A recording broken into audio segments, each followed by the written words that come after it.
Salut à tous, bienvenue dans cette nouvelle vidéo où aujourd'hui on va regarder ce petit PC portable Asus que nous avons déjà vu en short. Je vais voir à peu près les petits soucis qu'il a et qui démarre. Donc là on est sur la batterie. La seule chose que vous pouvez voir ici, c'est qu'ici nous avons une petite fissure qui a été causée par mon petit toutou. Mais de base quand on l'a récupéré, je l'ai récupéré comme ça à moitié cassé. Sachez une chose, c'est que le PC portable il a duré 2 jours. Donc le temps qu'il démarre, je vais préparer tous les éléments que je vais mettre dans cette machine. Parce que pour le coup, on peut voir que nous avons une machine sous Ubuntu. Donc voilà, on est directement transporté sur notre superbe machine. Donc si on va dans les paramètres, donc on va aller voir un petit peu la configuration de cette machine. On va aller dans Système et voilà, on va dans à propos de ces informations. Et là-dedans, nous pouvons voir que nous avons un petit Core i3. Un petit Core i3 sympathique. Et donc ici, nous avons notre carte graphique. Un graphique 4000, donc il va être plutôt pas mal. Donc nous avons déjà 4 Go de mémoire, donc hop, on va couper tout ça, parce que ce qui est important de savoir avec cette machine, c'est qu'on va démonter le dessous pour savoir ce qu'elle a dans le ventre, et vous allez voir, vous allez être étonné. Donc une fois qu'on retourne la machine, on va enlever le capot, et aussi surtout ce que je vais vous faire voir, c'est que je l'ai déjà démonté une fois. Donc on va enlever le disque dur qui est d'origine à l'intérieur, on va lui mettre celui-là qui contient Recalbox, parce que je veux faire un système où il y a 2 OS. Et aussi on va ajouter un petit peu de mémoire vive avec cette barrette de RAM là. Donc je vais déjà enlever tous les vis qui sont autour. Donc hop, voilà, j'ai enlevé toutes les vis. Donc comme vous pouvez le voir ici, hop, je viens de voir que c'est tout à fait cassé ici. Bon, alors je viens de découvrir qu'une partie est cassée.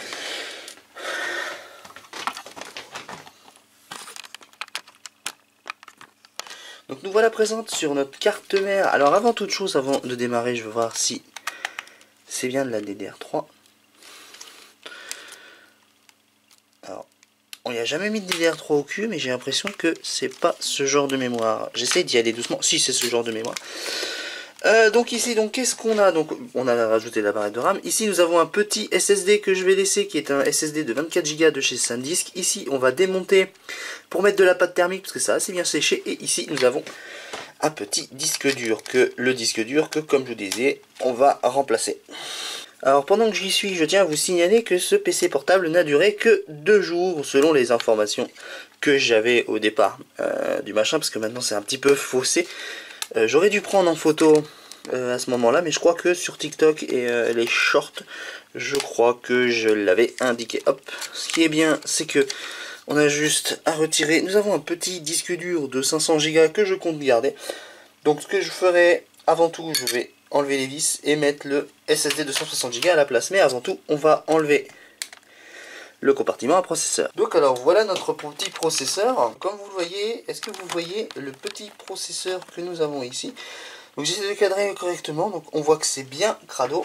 Un petit peu de coton-tige pour retirer tout ce qu'il y a de pâte thermique. Rassurez-vous, ça n'a aucun risque. En plus, ils sont bien protégés, ceux-là. Ça, c'est du travail remarquable de la part d'Asus. Je suis peut-être pas un gros fan d'Asus, mais on va pas se mentir, Asus, ils font les choses bien. Alors oui, on pourrait dire que le sopalin, ça sert à autre chose dans le bureau, mais dans ce bureau, il sert surtout à nettoyer les refroidisseurs, ce qui n'est pas plus mal. Ça évite de frotter et de gratter. On peut voir qu'ici, nous avons bien ôté toute la pâte thermique qu'il faut. Et vu comme par moment il chauffait un peu trop ce PC et que il manquait de pâte thermique, et on va lui remettre de la pâte thermique. Donc du coup j'ai pas remis la main sur ma pâte thermique, je vais mettre un peu, voilà, de pâte thermique à métal liquide. J'ai l'impression que j'en ai mis un peu trop. Touc touc touc.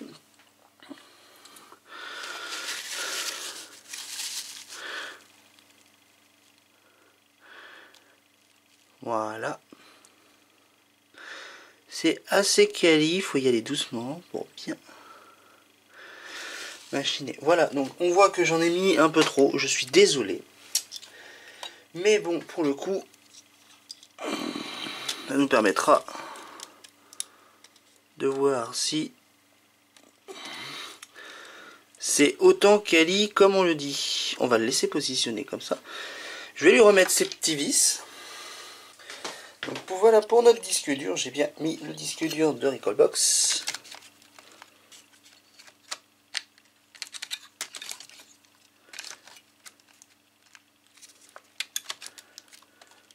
et bien évidemment ça tient pas dedans, ce qui va me faire un peu chier pour le coup.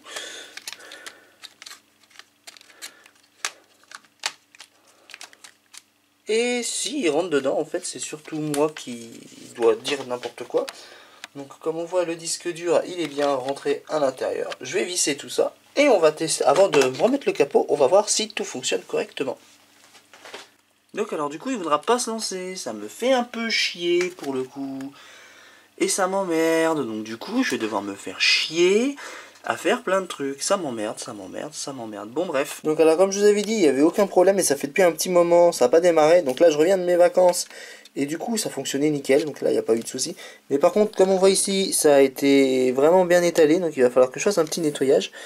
Donc voilà, donc je vais faire un petit nettoyage pendant tout ça, on va couper un petit peu et puis on va voir ce que ça donne. Donc alors voici, j'ai tout bien renettoyé correctement, même à ce niveau-là. Donc voilà, je t'ai bien reconnecté correctement. Et donc, comme vous voyez ici, hop, je sais pas si ça se voit, mais on va éteindre la lumière. Voilà, donc ça s'allume, ça court, il n'y a pas de souci là-dessus. Donc là, je vais remettre le capot, je vais tout revisser et on va tester ça. Donc alors ça y est, du coup j'ai pu enfin exécuter Recalbox à partir du HDD. Je vous ferai voir ça après, là, tout bonnement. De toute façon, j'ai pas trop le choix. On fait un petit test rapide avec de la GameCube. La PS2 ça fonctionne très très bien, ce qu'on verra après directement. J'aurais dû faire une sauvegarde rapide du bidule.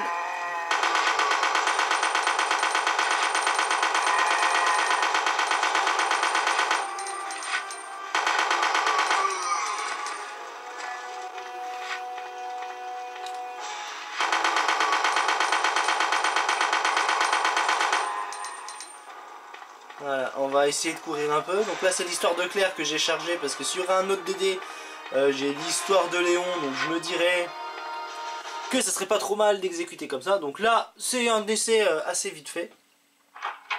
En plus ce que je peux faire c'est sauvegarder rapidos et je vous fais voir que je suis bien avec la manette de PS3, regardez.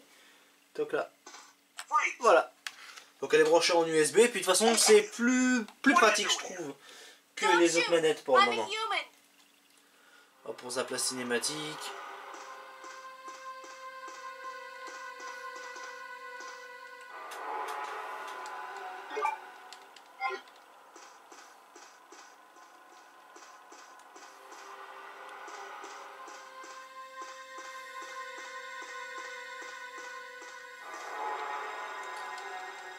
Hop, j'ai mes balles de pistolet et normalement la cinématique devrait se lancer.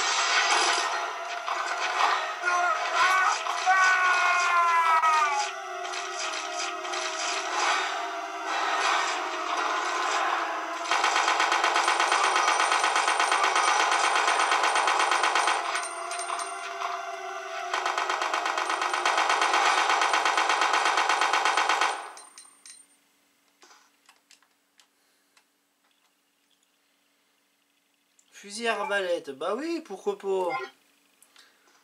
Maintenant il n'y a plus qu'à l'enregistrer. Hein. Allez hop.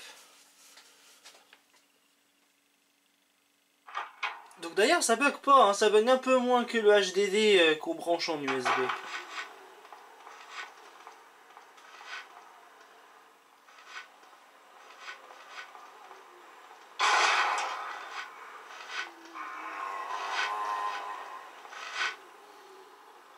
Des balles.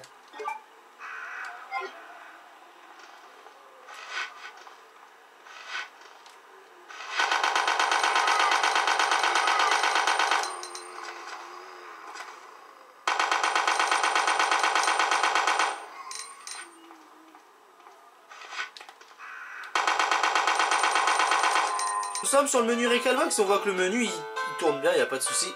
Alors, je voulais tester de la Saturn de base, mais ça lag un peu du cul. Donc du coup on va tester de la PS2, parce que ça passe plutôt bien la PS2. Allez, on va exécuter Silent Hill 3 pour changer.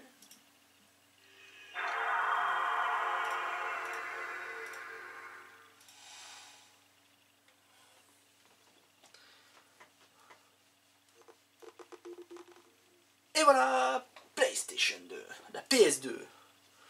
Qui est un peu compliqué à émuler, mais bon là, vu comme on est sur un petit Core i3 et une petite HD 4000, ça peut faire le taf en vrai. Donc quand je parle de HD 4000, je parle de la Intel HD Graphics 4000.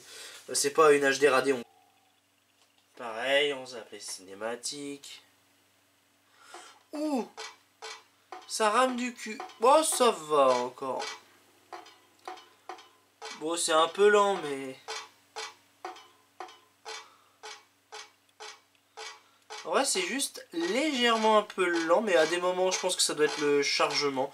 Ah, pas faire souffrir la machine plus longtemps, mais le jeu, il a du mal. Bah, du coup, il n'y a que ça.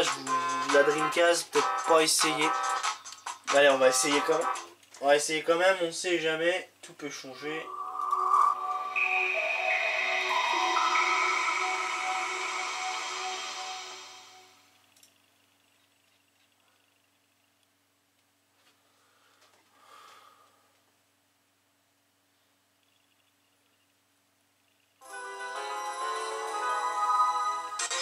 Bon, ça passe encore.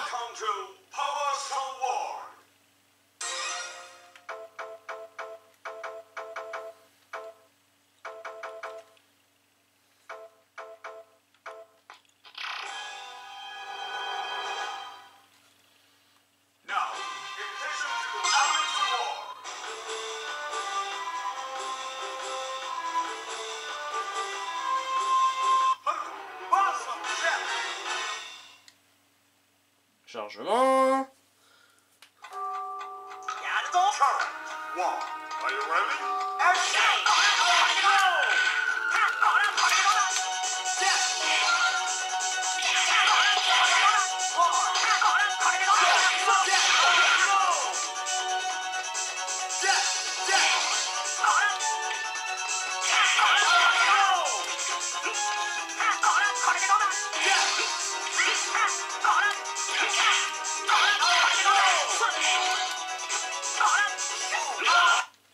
Ce jeu là ça passe. Qu'est-ce qu'on peut faire exécuter d'autres comme jeu? Parce qu'il y avait un jeu, voilà. On va tenter d'exécuter Resident Evil 2. Parce qu'il a voulu la grammer la dernière fois.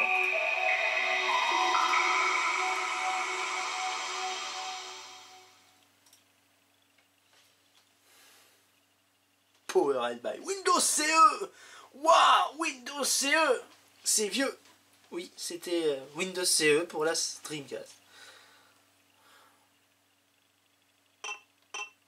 Oh non.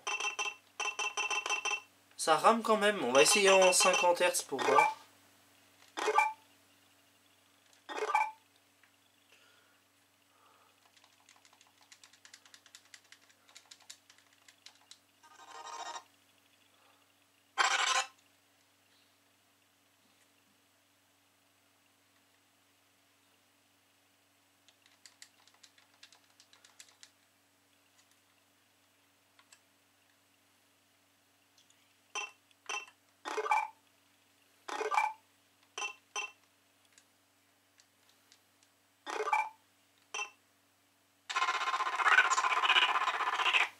Laisse tomber.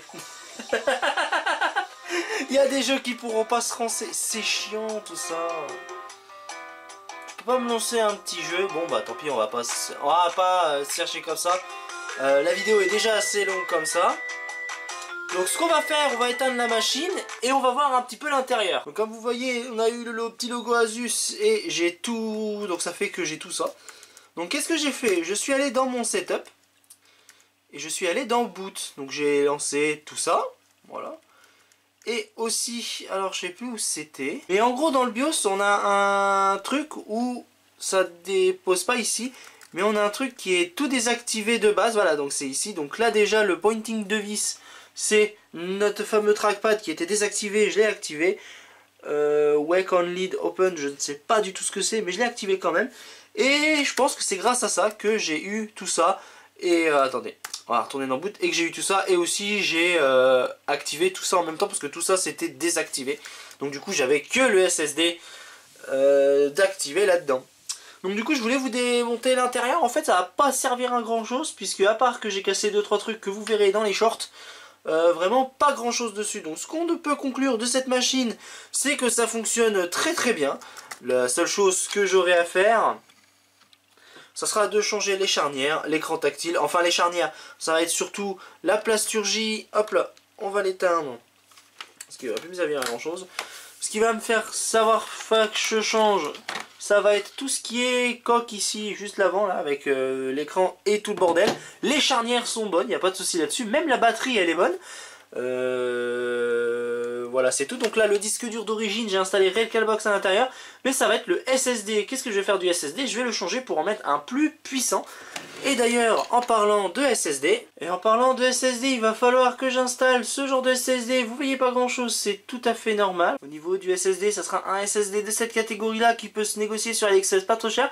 J'aurais aimé mettre celui-là, bon il fait 32 Go par rapport à 24 Go, c'est pas assez. Et il faudrait que j'en essaie d'en mettre un de 256 ou de 512 Go de ce style-là.